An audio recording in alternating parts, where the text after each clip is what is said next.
د اسلامي امارت ځواکونو پاکستان ته د M14 وسلو د پرزو د قاچاق مخه نیولې ده. سلام درنو لیدونکو، ستړي مشئ. کو چیرې مو زموږ یوټیوب چینل نوي سبسکرایب کړی نو د تازه پر وخت د خبرونو مطالبه لپاره در سره زموږ پښتو نیوز یوټیوب چینل سبسکرایب کړئ. پاکستان ته د M14 وسلو د پرزو د قاچاق مخه نیول شوې ده. پاکستان ته د M14 وسلو د پرزو د قاچاق مخه نیول شوې ده. مالیې وزارت ویلي دی چې د تورخم ګمرک چارواکو پاکستان ته د M14 ډوله وسلې د 122 پرزو د قاچاق مخه نیول شوې ده.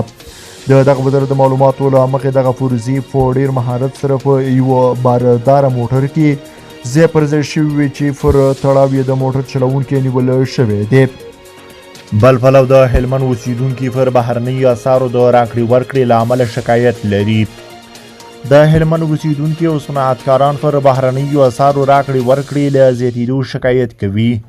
دوی وایي د سوداګریزې راکړې ورکړې پر مهال د پاکستاني کلدارې د کارونې له امله سخت زیانمن شوي او له اړوندو مسؤلینو د دې ستونزې د حل غوښتنه کوي.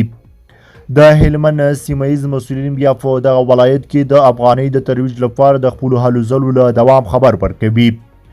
دا په داسې حال کې ده چې له دې مخکې د هیواد یو شمېر نورو ولایتونو کې هم هټیوال او صنعتکارانو د سوداګریزو راکړو ورکړو پر مهال د بهرنیو اسعارو له استفادې شکایت درلود.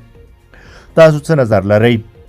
خپل نظریات مو راسره په دې اړوند کمنټ کې شریک کړئ او د داسې تازه پر وخت د خبرونو مطالبه لپاره در سره زموږ چینل سبسکرایب کړئ. له ملتیا ومننه چې موږ ساري تر بیا ښه وخت ښې چارې